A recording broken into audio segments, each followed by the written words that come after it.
Vous êtes toujours sur la radio nationale du Mali. Dans un instant, la première édition de Mali Actualité.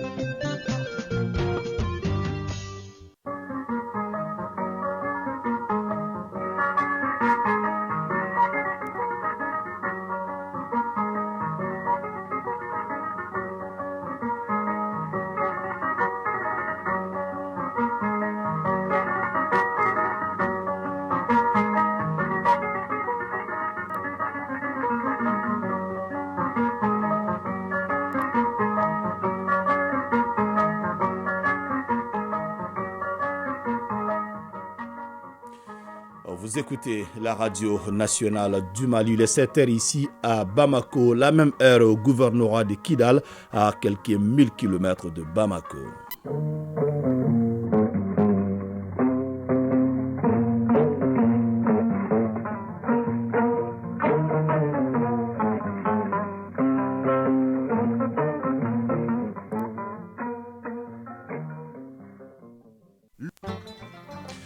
Bienvenue dans cette édition, la première de Mali Actualité, les titres.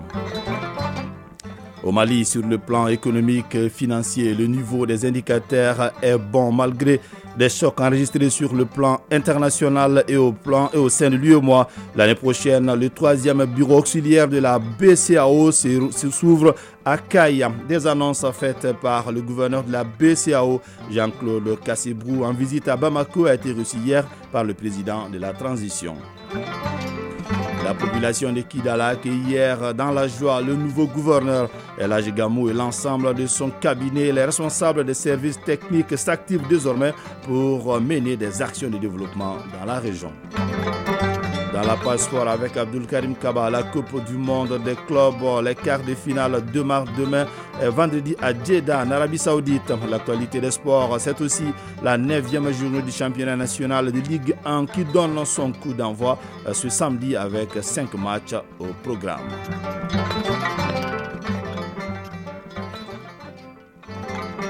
Le journal, Fousseni Tunkara. Nous sommes heureux de vous compter parmi nous. Bonjour à vous, merci et bienvenue dans ce journal. La situation économique et financière au Mali, le gouverneur de la BCEAO se félicite du bon niveau des indicateurs en dépit des chocs enregistrés sur le plan international et au sein de l'UEMOA. Jean-Claude Cassibrou, en visite à Bamako, l'a dit à l'issue de son entretien hier après-midi avec le président de la transition. Il a également informé le chef de l'État de l'ouverture à Kaya en 2024 du 3e bureau auxiliaire de la BCEAO. Jean-Claude Cassibrou s'exprime à sa sortie d'audience au micro d'Ibrahim Traoré et Brahima Koulibaly. Depuis ma nomination en tant que gouverneur de la BCEAO, donc il était important que je vienne saluer monsieur le président de la transition. Nous avons saisi cette opportunité pour présenter un peu au président de la transition l'évolution de la situation économique, l'inflation. Nous avons parlé un peu de l'amélioration de l'inflation dans la région, la perspective de croissance qui sont quand même soutenues dans le secteur agricole, dans le secteur minier et dans le secteur des services dans la région, et toutes les questions qui sont liées bien sûr au financement des économies. C'est un aspect extrêmement important et donc nous avons un peu partagé ces questions et ça nous a permis également d'écouter les conseils de son Excellence Monsieur le Président de la Transition sur ces différents points. Nous avons aussi profité de cette audience pour informer Monsieur le Président de la Transition que nous avons pratiquement finalisé la construction de notre 3e agence auxiliaire ici au Mali. On va ouvrir en 2024 à Kaya. Les autorités nous diront à peu près à quel moment on pourra procéder à l'inauguration de cette agence qui va venir renforcer le maillage des agences de la Banque centrale dans tout le pays et qui va venir renforcer la capacité de la Banque centrale à accompagner les banques dans pratiquement l'ensemble du pays. Et Kaya est un secteur qui est en forte expansion avec beaucoup d'établissements de crédit qui sont installés dans la zone, compte tenu du développement économique de la zone. Le Mali et la BCEAO, comment se porte aujourd'hui ce partenariat et est-ce que les chiffres sont au vert au Mali? C'est un partenariat qui se porte bien.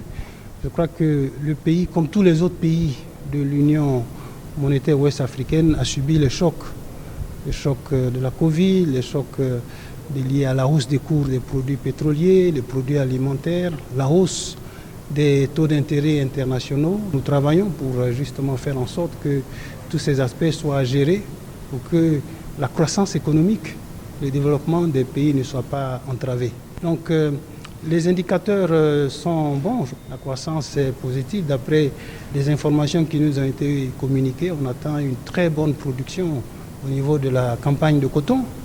Et donc ça, évidemment, c'est très positif pour le Mali, mais aussi pour la région. Et la production de l'or, vous savez que l'or est un secteur clé aussi pour le Mali. Évidemment, ce secteur est en expansion. Et donc tout ça, évidemment, ça ne peut que conforter la croissance économique du pays. Voilà, à l'instant, Jean-Claude Kassibrou, gouverneur de la BCEAO, qui répondait aux questions d'Ibrahima Traoré. Une mission d'évaluation du processus de désengagement de la MINUSMA a été reçu hier par le Premier ministre.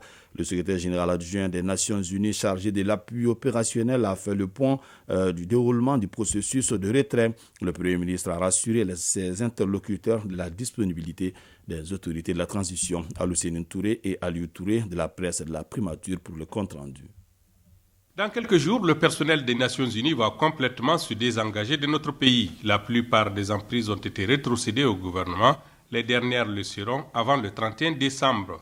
La mission d'évaluation se félicite de la bonne collaboration du gouvernement et se projette déjà dans la perspective des relations futures entre le Mali et les Nations Unies. Atoul Har, secrétaire général adjoint des Nations Unies chargé de l'appui opérationnel. On a eu l'opportunité d'aller à Gao.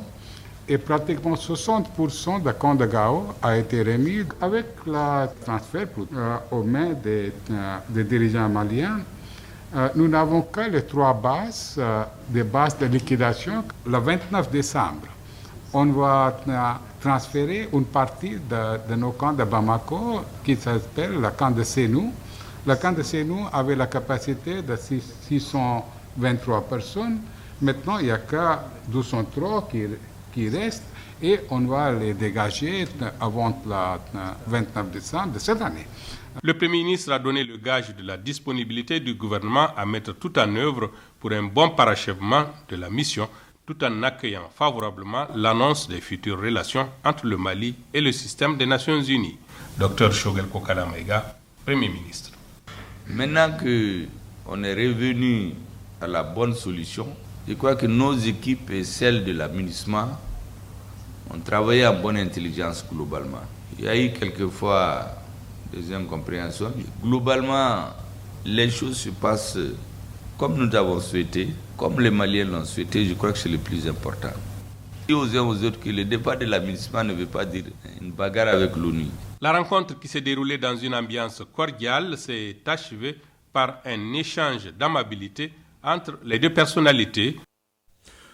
Relever le défi de la qualité du système éducatif, telle est l'ambition du ministre de l'Éducation nationale. C'est dans ce cadre que les professionnels du domaine préparent les états généraux de l'éducation. Les 2 jours d'échange permettront de faire un diagnostic de la situation pour mettre l'école sur les rails. Pour plus de précisions, écoutons le premier responsable du département, le professeur Amadou Sissavané, ministre de l'Éducation nationale. Des propos recueillis par notre reporter Fadimba Keïta. Au Mali, les pouvoirs publics accordent une place très importante à l'éducation et à ses secteurs connexes. D'importantes ressources endogènes et externes y sont consacrées. Malheureusement, les résultats demeurent en deçà des attentes et des ambitions. De nombreux défis continuent en effet à s'opposer au système éducatif malien, notamment le défi de la qualité. L'ambitieuse réforme de la décentralisation devait contribuer à relever le défi de la qualité. Cependant, la faible appropriation par les acteurs de leur rôle et de leurs responsabilités a constitué un obstacle à l'atteinte des objectifs, en particulier pour ce qui a trait à la gestion de la formation des enseignants. Et les multiples dysfonctionnements dans la gestion des enseignants expliquent en partie la perception sociale que certains acteurs ont de leur fonction. Ils ont eu pour conséquence la démotivation des enseignants qualifiés, des enseignants de qualité. La formation n'est plus un critère de rigueur ni de performance. Des enseignements-apprentissages. Les États généraux de l'éducation ambitionnent de résoudre cette problématique. C'est pourquoi la question enseignante reçoit un traitement à partir de cet événement de portée historique. Des acteurs avertis et les personnels ressources de renom se pencheront sur cette problématique. Ensemble, ils feront de la question un diagnostic sans complaisance en vue d'y apporter des solutions à la fois appropriées et robustes. Radio Mali à Kidal et environ 97.5 MHz en FM. Voilà, avant d'arriver à Kidal, vous venez d'écouter le professeur Amadou Sissavané, ministre de l'Éducation nationale. Son intervention portait sur les états généraux de l'éducation qui débutent donc aujourd'hui. Nouvelle de notre outil de défense sur le théâtre des opérations. Les femmes ont mené avec succès le mardi 12 décembre 2023 une opération qui a permis de repousser une attaque terroriste visant le camp de Farabougou. Les opérations de sécurisation et d'évaluation sont en cours. Les femmes rassurent la population de Farabougou que tout est mis en œuvre pour assurer la sécurité des personnes et des biens. Direction maintenant la 8e région du Mali. La population de Kidal a accueilli hier dans la joie le nouveau gouverneur El Hadji Gamou et l'ensemble de son cabinet. Les responsables des services techniques s'activent désormais, je le disais dans les titres, à développer bien sûr les actions de développement dans la région. Le premier défi est d'assurer le retour bien sûr des populations et dans la région, chose qui a déjà commencé selon nos correspondants sur place. Sidi El Medi Al-Baka. Après sa libération, la région de Kidal assiste avec une grande émotion au retour définitif de l'administration. Jamais un gouverneur de Kidal n'a suscité autant d'espoir. Le chef de l'exécutif régional, général El Hadji Gamou, à la tête d'une forte délégation, vient d'occuper les quartiers administratifs en 8e région.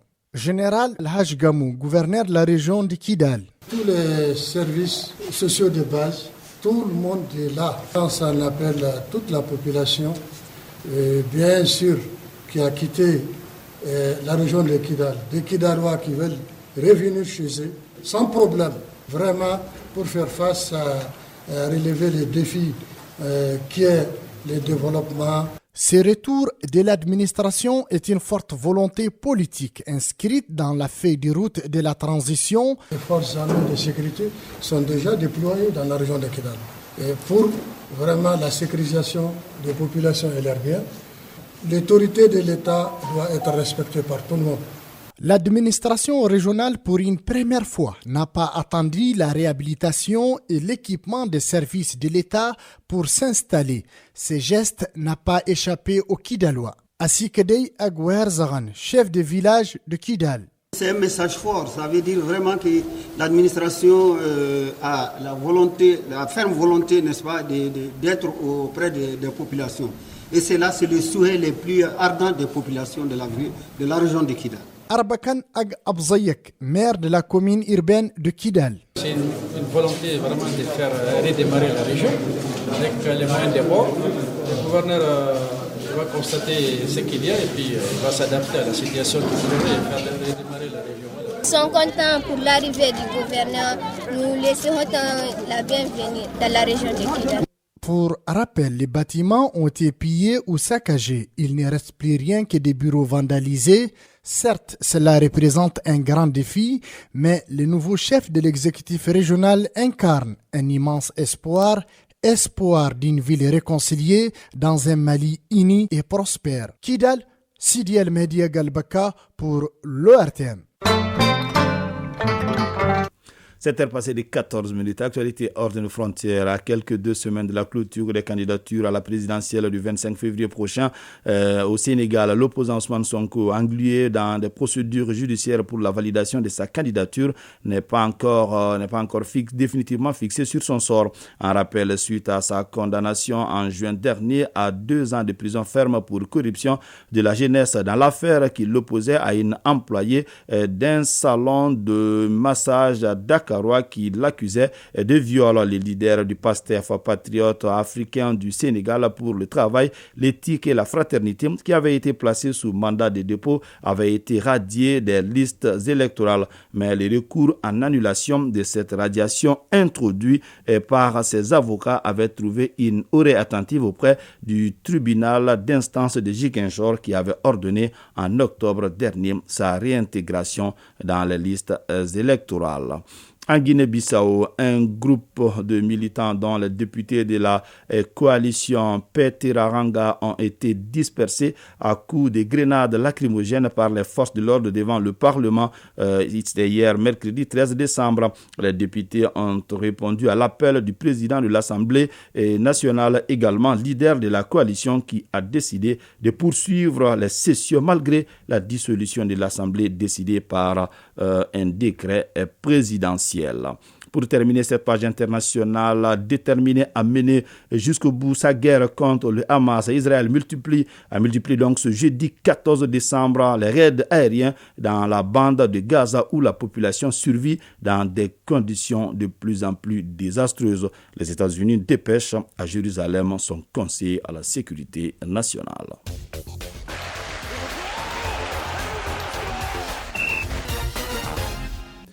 À présent, la page sport, Coupe du monde des clubs, les quarts de finale démarrent demain vendredi à Jeddah, en Arabie Saoudite.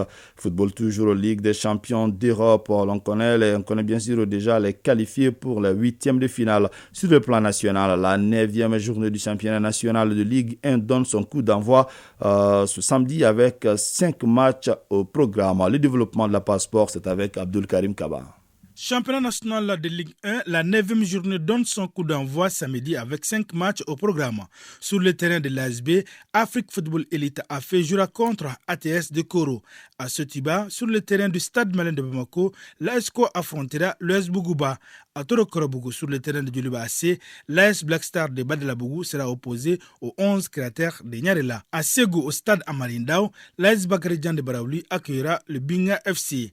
La rencontre au Stade Malien de Bamako, Club olympique de Bamako, a été reportée. Le programme se poursuivra dimanche avec 3 matchs, notamment US Bougouni, AS Police, USFAS, US Kita et AS Ral de Bamako, Djoliba AC pour le derby de la journée.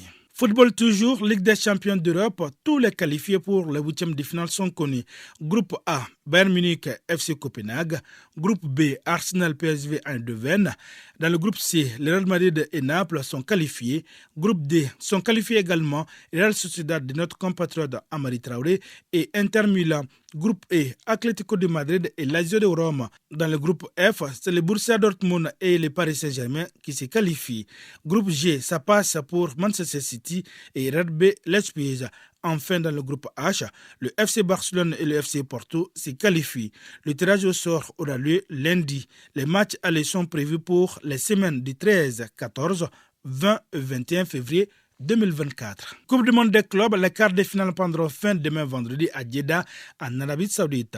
Le club Léon du Mexique jouera contre Urawa Red Diamond du Japon. Al-Ali d'Égypte affronte Al-Ittihad d'Arabie Saoudite. Cette compétition a débuté mardi à Jeddah, en Arabie Saoudite.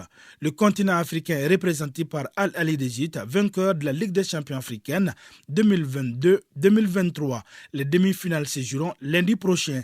À noter que c'est la toute dernière fois que la compétition se joue à 7. En 2025, aux États-Unis, la 21e édition rassemblera 32 formations des 6 confédérations. La leçon de sport, pour terminer, la leçon de sport de ce jeudi porte sur l'histoire du volleyball.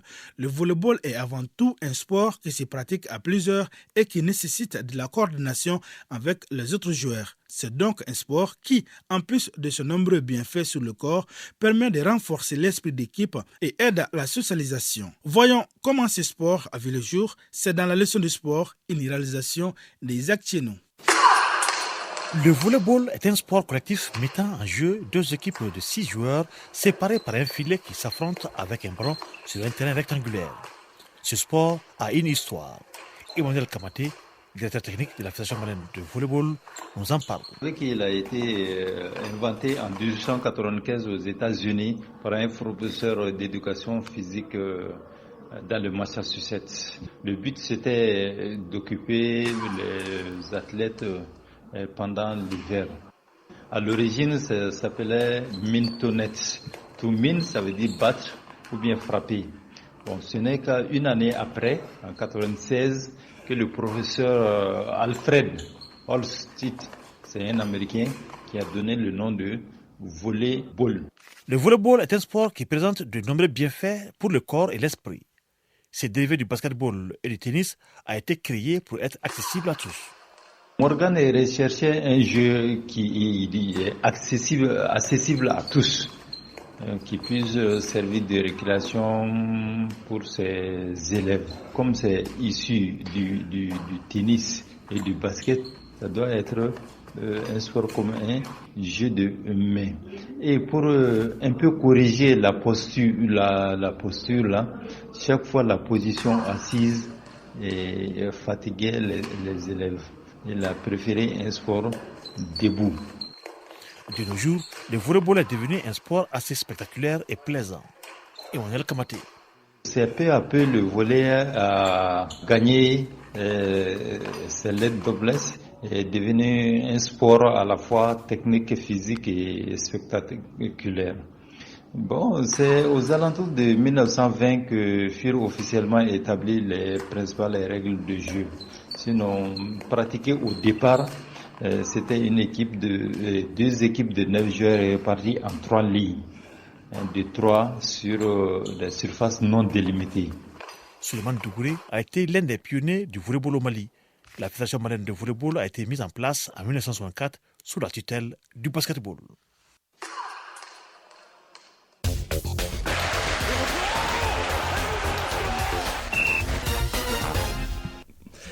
Sept heures passées de 21 minutes, c'est donc la fin de ce journal qui vous a été présenté par Foussine Tounkara. Lou Koulibaly a assuré la connexion technique. La mise en ligne est assurée par Cheikh Abdul Aziz Koulibaly.